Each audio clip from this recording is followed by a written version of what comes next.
Hi everyone, I'm Dr. Shelli Dry, and we're here tonight to talk about anxious antics. And this one is developed for children ages 8 to 14. So let me share this PowerPoint with you.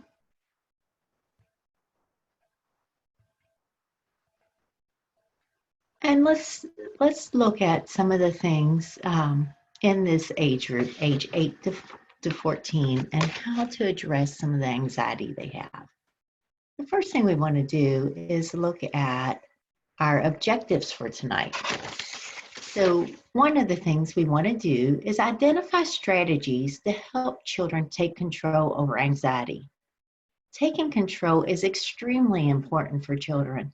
They need to learn different methods to help them feel more in control of themselves. And it's that out of control feeling, not being able to do things that really creates more anxiety in a child. So this one's very important. The second objective for tonight is to help address methods or to identify methods to help a child face those fears. So we all know that children have a lot of rational fears and irrational fears, and we're going to come up with some strategies to help them. We also want to address methods and discuss methods for developing self-regulation. So self-regulation is so important. It's coming to homeostasis. It's developing balance in your life. Self-regulation is something that I know that all of you are familiar with, but I'm going to show you maybe some different techniques for ways to get there or help your child get there. So what happens during development? During development, children, when they're born, we're starting to really fill up that emotional tank for them. We're helping them feel warmth and comfort in their life and feel that joy. We want them to feel like they belong. We want them to develop and know how to give and receive affection and attention from others. We're going to help them make connections, and we're going to give them our time. And everything we do is just so wonderful for babies and young children and helps them feel loved and secure in their life. But there are many challenges that can drain that tank. There's things that we need to be concerned with. We need to be concerned with those adverse experiences that lead to anxiety and fear. Every child has fear. Everyone has fear at times. It's learning how to deal with that fear that we want to work with our children on. So some of those adverse experiences could be some social factors, societal factors, like living in an impoverished neighborhood, or maybe their parents are experiencing unemployment. That's happening everywhere right now. They might have some social isolation. And I'm not talking about what's going on now, but just as part of regular routines. There could be violence that they've experienced in their life or negativity. They could have trouble with mental health challenges. They might have difficulty handling separation. They may have been exposed to other stress factors that have led to isolation. Stress and isolation are particularly difficult for children. Children at this age, between 8 and 14, are driven to be with their friends. Interacting with friends is extremely important to them. And so that stress and isolation really plays a role in anxiety and how they react to anxiety. So one of the things we want to do to help that child take control over their anxiety is to identify adverse reactions that they might be experiencing and figure out ways to decrease those adversities. Persistent adversity leads to weak brain architecture with diminished capacity and impaired capability for resolving conflicts. So you can see how important it is that we learn different methods to decrease adversity for our children. Another thing we want to look at is identifying fear. What's creating fear in their life? And how can we help them decrease some of those fear reactions that they may have? We're going to look at ways to identify stress factors and methods for coping with that stress. Not all stress is bad. Some stress is needed just to motivate us. It's when the stress becomes overwhelming that the children start to have more anxiety and not know how to handle it. So we have to help our kids. Of course, if there's isolation, we're going to address it. We can develop play dates. We can help them by giving them a peer mentor, or if they have a sibling, we may want to look at having their sibling work with them on just how to build a relationship and to help them feel more secure and loved in the family. And of course, we need to increase those feelings of being in control. When people feel out of control, their anxiety is a lot harder to handle. So if you think about it, when the child does not know what to do, or if they feel like things are taking over in their life and they have no control over it, we need to help them problem solve and come up with ways that we can increase that control for them. So we're going to look at some games that can help them develop the skills that's going to really help them address anxiety in their life.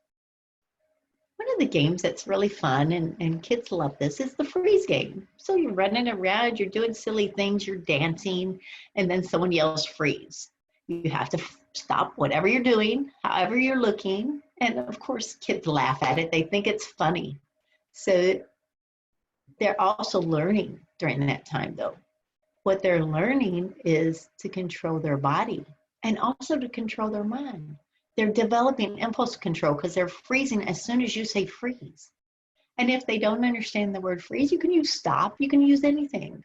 Just a key word to help them learn to stop what they're doing and take control over their body. So again, we're working on decreasing impulsivity. Another good game is telephone. Telephone is a game that all children love to play because it's silly. It's the game where you say something, whisper something in someone's ear, and then they whisper that same little phrase in the next person's ear, and you go through the line, and when you get to that last person, they say it out loud. It's rarely the exact same phrase, so kids think it's funny. It's so silly. But what's it developing? It's developing those listening skills. It's helping children rationalize what they hear, because they may hear something and think, what? That can't be what I heard. And then they think about it a little bit more. So you're working on thinking and listening skills with a simple game like telephone. And of course, we need those teamwork games. Children need to learn how to be on a team. They need to develop trust in others and trust in themselves. Trust that they can rely on someone else, their teammate, to come through for them. They also need to build a network of support. And they do that through those team games. Working on a team is fantastic for kids. Another thing that we can do, and this is not so much a game, but an activity. It's called floor time. This was developed by Dr. Stanley Greenspan, and it's an activity where you're following your child's lead. So your child is the director, and as the parent, you're the assistant. Now, the goal of floor time is to help your child articulate what they need to and help them do that any way they can. It can be through play, it can be through words, it can be by showing you, just taking you somewhere. It can be through imaginative games. It's letting your child take the lead though, and you're working on the sidelines to help them make progress in whatever they're trying to address. Another great activity is helping your child create a dream life, finding out what they want to do when they get older. figuring out how they're going to get there, making a plan, helping them and giving them permission to be an individual separate from you. And so they're coming up with their own ideas. You can see how that helps children feel so much more in control, and it gives them power. And children need to have that feeling of power to address some of those negative things they experience in life. There are games out there such as escape rooms. That's very popular right now. In fact, a lot of therapists are developing escape rooms to work on skills, and kids love them. There's also problem-solving task cards that help kids develop problem-solving and creative thinking. Let me show you that right now. We're going to switch over here to these problem-solving cards. I'm just going to show you an example of it so you can make these up for whatever you feel like is an area that your child might have to address. This one just is about friendship. So your best friend has a new toy that you really like. You see it and they say no, they're not going to share with you. What are you going to do? Again, you got to work on those problem-solving skills. You can make that more age along with their age. If it's an older child, it might be a video game that you really want and your friend has it and they want to finish it first. So what do you do? How do you wait without getting upset with your friend? Here's another one. You see your friend whispering to someone else and looking at you. You think they're talking about you. When you come over, they stop talking. How does that make you feel? What can you do about it? Again, it's these activities, it's these problems that most children have come up at some time in their life. This one's for your family. If your brother or sister borrows something important from you and they haven't given it back, how are you going to negotiate that? You need to develop skills of negotiation. What can you do? Let's look at something in the classroom that happens a lot. The person next to you in class keeps trying to look at your paper during the test. So what can you do? How are you going to protect yourself if it makes you feel uncomfortable? What do you think you should do? Help your children develop those problem solving. Or something like this happens a lot in class where the person next to you is trying to aggravate you. They might poke you a few times with a pencil. And you're supposed to be quiet in class. Your teacher's already said it's silent reading time. What can you do? Because you don't want to yell out. You'll get in trouble. These are just different activities, different scenarios that kids face every day. And they're on cards, and you can pick 1 or 2, 3 or 4, whatever you feel like doing. Some kids love this. They like to come up with solutions. They might want to do silly solutions. What happens if you ask to sit with a friend, but he or she says they've already saved the seat for somebody else? How do you feel? How does that make you feel? And what are you going to do about it?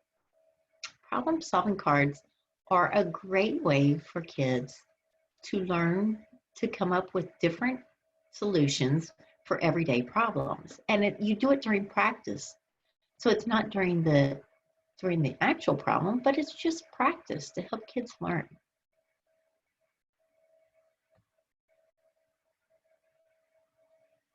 So let's look at, sorry about that, I went too fast. Let's look at ways to face fears. So there's three pathways that I want to talk to you a little bit about. I'm not going to get too much into the neurology, but I do want to explain our different systems that we have and what happens when we become anxious. So there's one system that's called the social engagement system, and that's where social communication is. We know that the social engagement system is most accessible during states of trust and safety. We know that it includes both activation and calm states. And social engagement helps us navigate relationships and develop those coping skills. You can see how important this system is. When an adverse experience happens, our first reaction is to try to use social communication through the social engagement system to try to bring us back into a regulated state, that sense of balance, that homeostasis.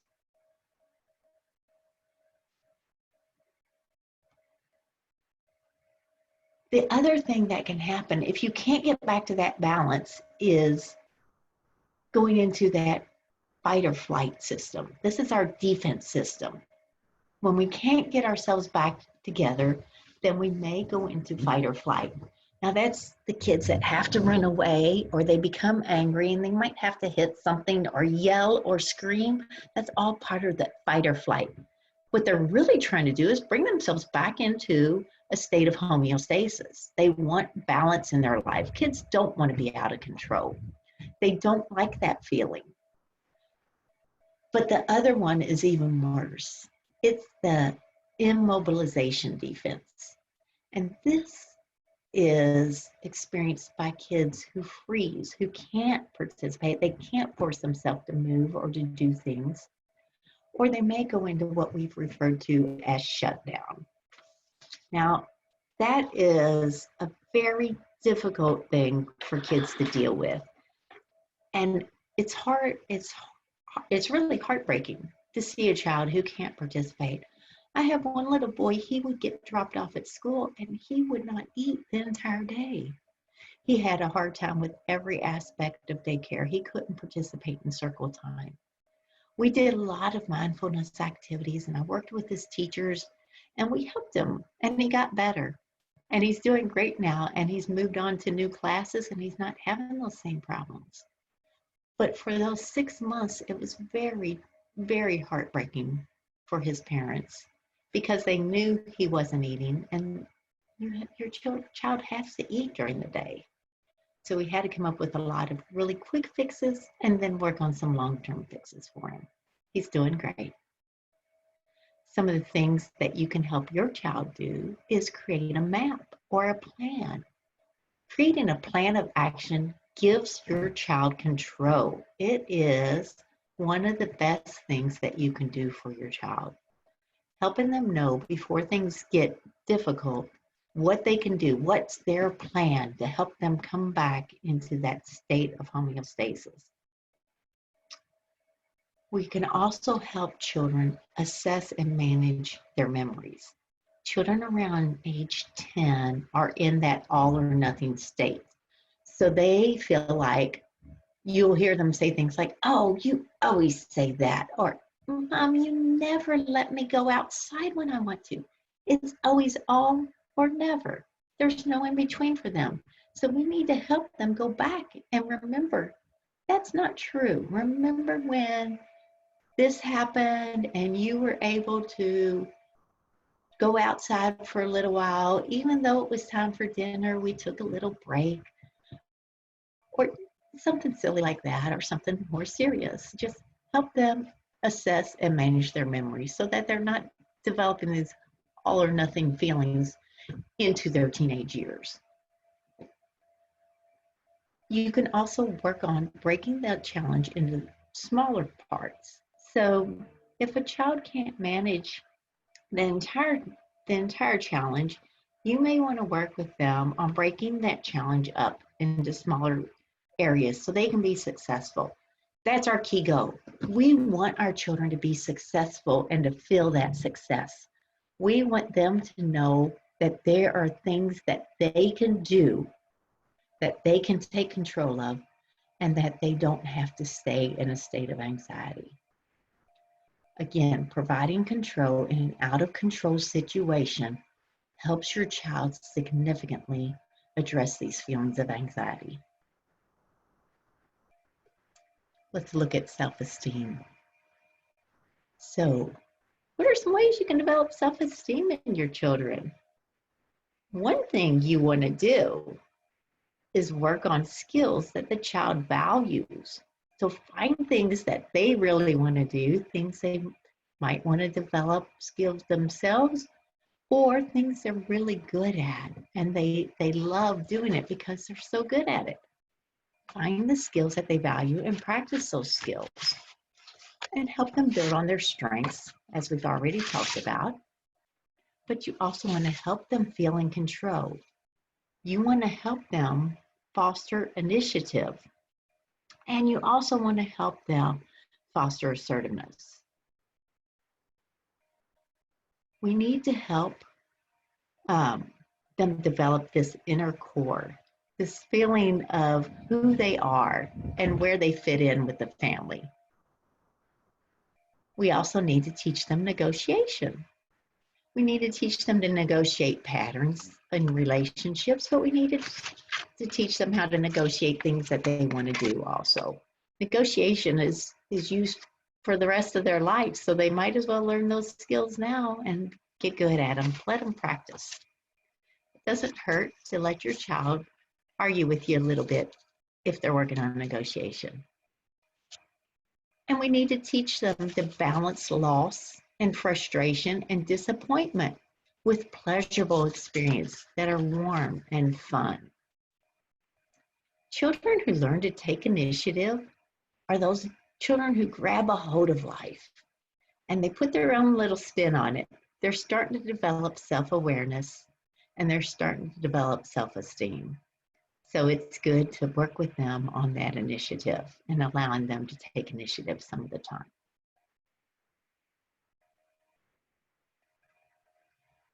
There we go. So let's look at developing self-regulation. So what are some of the things that we can do that's going to help our child become more regulated, be able to get out of anxious states and move into feelings of control? That's what we want. We want our children to be more regulated in their day. So there's several things we can do. We can work on providing safe spaces for them, places where they can go where they feel comfortable. Help them set that up in your house. It's a good thing for them to have a place where they know that they can go back and feel calm and they can develop that sense of warmth in their own self. And when they're doing it themselves, then it makes it all that more important to them. We can also work on self-calming. We can pair self-calming with awareness of emotions using one of the self-awareness programs. And we're going to talk about the zones of regulation in a little while, but we're also going to talk about mindfulness. Those are two great programs that help children work on self-calming. It's so important for children to learn these skills around the age of 8 to 14 because they've got a lot of challenges coming up ahead of them. And they really need to work on feeling like they're in control of their body and their routine. When we look at mindfulness, that's being present in the body and better able to control or let go of unnecessary thoughts. So there are specific activities I'm going to show you that can help a child develop that mindfulness, and they may help you too. One of the things with the zones of regulation is using where you are in your emotional routines and your body and how it's feeling, starting to recognize all those internal signs, what we call interoception. So you pair that with mindfulness and with the zones, and you learn how to move from one zone to the next. And we're going to do a little bit of work on that too. Those mindfulness and zones of regulation are two fantastic techniques for combating anxiety. So let's look a little bit at, before we look at mindfulness, I want to look a little bit at those safe spaces that we were talking about. And just give you a quick example.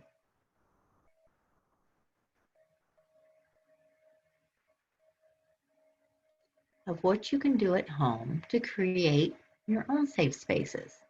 Now, these were created in a school. So they're not, you don't need a lot of equipment and you don't need a lot of space. It's areas where children can go to help themselves feel better. They're not using escape, they're not using that defense reaction of flight, what they're doing is they're learning to take a break when things are out of control. So they're controlling their emotions. You have just this here that they set up, and they set it up in a very small area just to give a person a way to get away from it all, to have a little quiet moment if they need it. Over here, we have these tents and tunnels because we know that movement and doing specific movements is a good way to move from one emotion to the next. Exercise, everyone knows about the benefits of exercise as far as helping you release those feel-good neurochemicals and feeling really, helping you bring yourself back to a state of calm and focused awareness.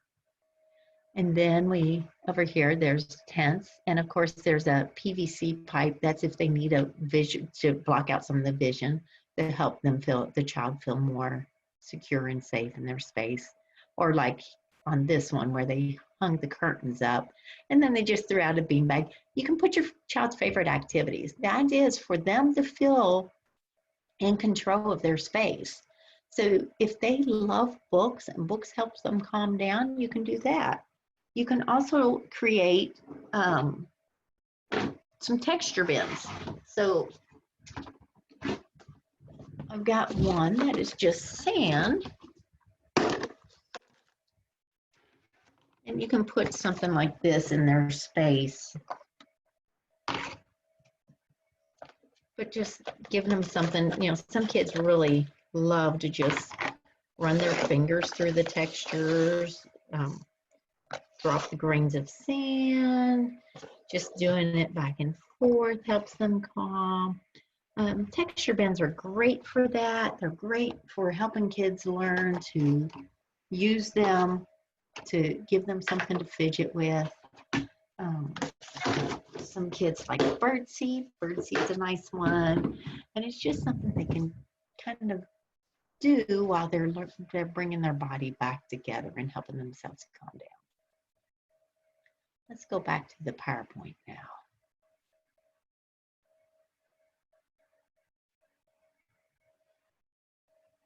Okay. So we were getting ready to talk about mindfulness. And mindfulness is a fantastic way to help us take charge of our day by learning to attend to various aspects of things that go on throughout the day. Instead of just letting things go and working on autopilot all the time, we want to learn to tune in to what's going on around us. Some of the things you can do to develop conscious awareness is start to think about the sensory aspects of something. So if you're opening the door, how does that doorknob feel? Rather than just going through your routine of eating quickly, you might want to stop and take time to smell the food, to key on how it feels in your mouth or how it tastes. Is it savory? Is it sweet? Spend a little bit more time with your activities instead of always working on autopilot. Helps us develop that mindful awareness. We can focus on positive emotions that increase compassion and understanding in ourselves and others when we become more mindfully aware. Mindfulness is also good to free ourselves from unhelpful, self-limiting, and negative thought patterns. And everybody can benefit from that once in a while. But we're focused on helping our kids develop mindfulness. So we need to give them some very specific activities. Kids, a lot of times they need to pair development of mindfulness with a visual cue. So one of the best ways to help you bring your body back into this state of balance is to work on breathing and breath control. So you can tell your child, come on, take a deep breath in, now blow it out. Or what I like to do is give them a visual cue. Now, I can do that with my hands. So I can tell them, let's all inhale, and we're going to expand our hands as we're inhaling, because we're letting that breath come in. And then as we exhale, we're working on centering ourselves and bringing everything together. We know that inhalation is activating, and exhalation is calming and centering. And you can do those breaths with them a few times. And as you're working on that deep breathing, you're reminding them to let go of their thoughts and then just work on being still. And just be still for a minute. You don't need to do too much more than that. We can also help our children learn to focus on an object. Now, I like to do that with natural objects. So you can go outside and you can get rocks or flowers. If you live by the beach, you can get a shell. I have a big seashell, a conch shell, that once they get their natural object, you want them to learn to focus on it. They can just look at it, but they're thinking in their mind, what color is this? This has spikes on it. So they're starting to become very aware of the shell, and they're becoming mindfully aware of it. They're focusing on how it feels, and they're also focusing on how it looks. And then, these shells are great at doing sound into and focusing on the echo. So how it sounds. So there's so many different things you can focus on. But the idea is creating that in-depth, intense focus on an activity for just a minute or two. And then you relax and you set it down and you think about how that made you feel. And you think about that object and the unique aspects of that object that you identified in that moment. You can help your child put on some music. Now, you don't want to use a song that's familiar to them. You want them to have a new novel song because you want them to close their eyes and really listen to the music and feel that music as they listen to it. And then you can talk to them afterwards. Again, we're trying to give them a little bit of concrete activities to help them learn how to tune their mind in to what's going on around them, so that when they need to, they can tune their mind in and find out what their emotions are and change those emotions if they need to, let go of those negative emotions and bring more positivity into their life. And that, again, is going to really help with that anxiety and help them feel more secure in themselves and develop self-awareness and self-esteem.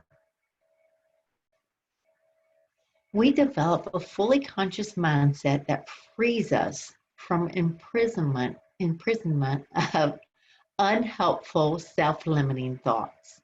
And we want to help our children do the same. Another activity they can do is find 5 things that they do every day, but they do it really quick. So they're working on autopilot. And then you want them to slow down. So we talked about eating, or we talked about doorknobs. Is the door hot? Is the knob hot or cold? Does it feel smooth? Instead of just grabbing the door and opening it, taking a minute, stopping, hesitate. It doesn't have to take long. Just put your hand on it. What shape is your hand? How much strength do you have to use when you turn it? So you're giving them very concrete examples to help them develop mindful awareness.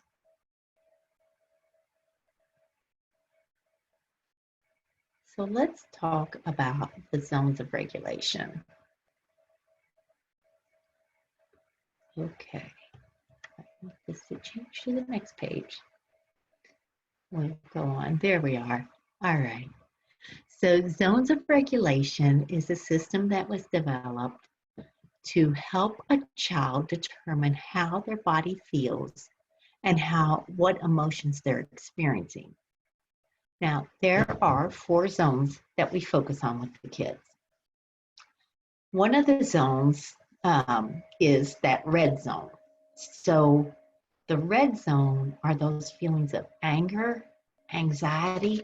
It's a state of heightened awareness and heightened alertness. And you can't stay in the red zone very long. It's feelings of rage, and it's really explosive behavior. But it's also feelings of elation. It's just working at the very extreme of elation. Things that drain us if we stay in that state for too long. So that's one zone is red. The next zone you want to look at is that yellow zone. Now, the yellow zone is also heightened state of awareness. It's not as intense as the red. The red zone is our most intense zone. But the yellow zone are things like stress and frustration, feeling anxiety or excitement and silliness and fear. So the yellow zone is one of the zones that children kind of like because they like to feel silly. But again, they don't want to stay there for long. The next thing, let's look at the next zone would be the blue zone. Now the blue zone is the really low awareness and low arousal. It's when you feel so tired and you're feeling maybe sick or you're kind of bored with what's going on. The blue zone is that really decreased zone, and there are kids that just like to hang out in that zone. They just feel blah. So what we're going to do is help them learn to switch from one zone to the next once they identify what zone they're in. Green zone is our perfect zone. It's when we're feeling balanced, we're feeling in control, we're happy, we're content, we're so calm. And we really want to be in that green zone as much as possible. That's our state of homeostasis. It's where we feel balanced. It's where we can achieve things when we're in that green zone. So we use the zones and we move between them. And everybody does that.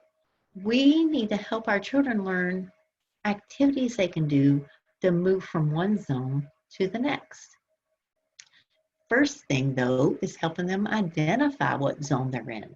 So you have to teach them the zones, teach them the feelings that go with the zones, and teach them how to come out of that zone and go into the next one.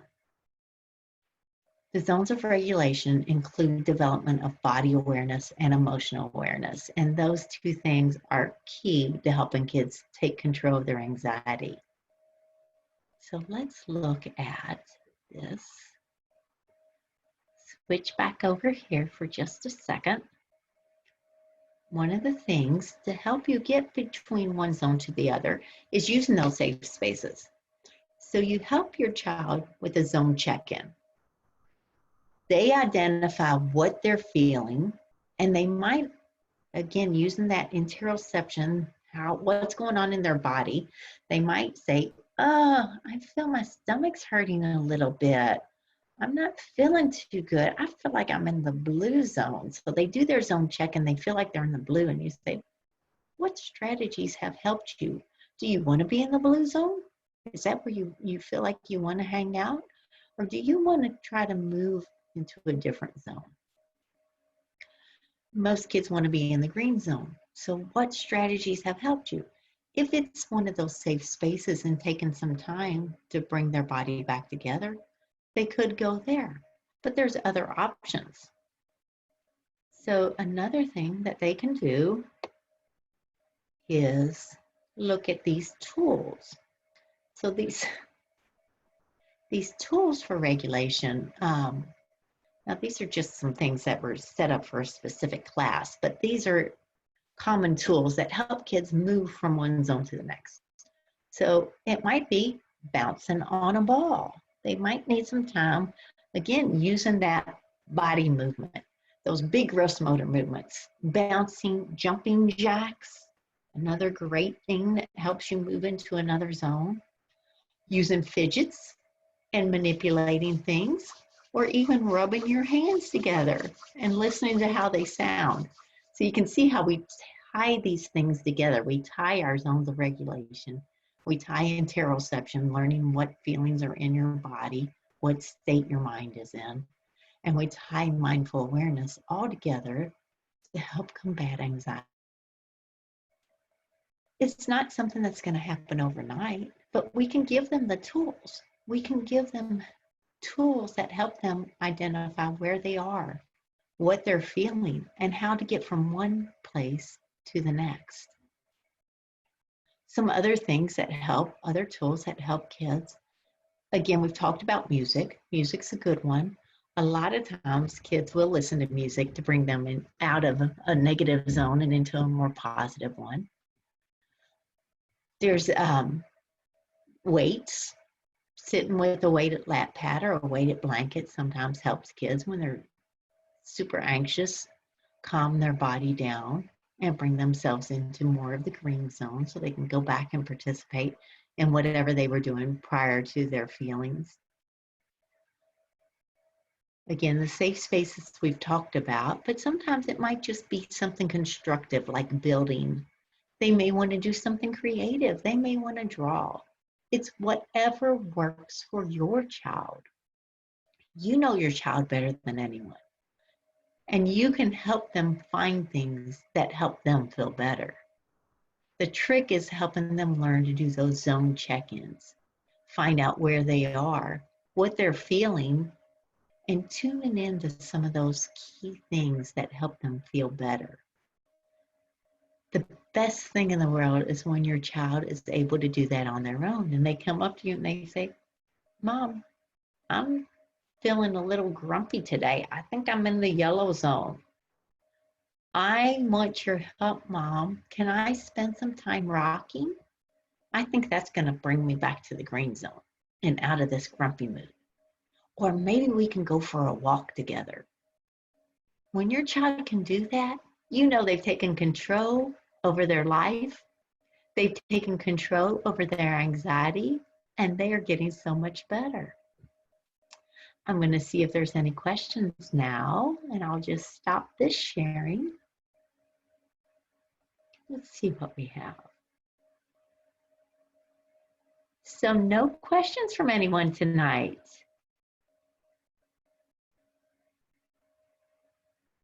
Okay, yeah, I'll give you time. So the zones of regulation and mindfulness. Who works with that? That can be an occupational therapist, like I am, or it could be a counselor or a psychologist. Those are your three main people that are going to work with that. The zones of regulation were developed by a group of people, but the OT had a lot of input into that, and then it's used a lot just to help with that self-regulation. It's a fantastic tool. Mindfulness is something that is almost a buzzword now. A lot of people are using it, but we found how successful it is. We pair mindfulness with cognitive behavioral therapy a lot of times. And again, that a lot of times you're going to either work with an OT, a counselor, or a psychologist in any of those strategies. When children have a lot of sensory problems, you're going to probably look at more of an OT perspective. But if they're having a lot of difficulty with anxiety, and anxiety is their main thing, you can feel comfortable going with either OT or counselor at that point in time. See if there's anything else.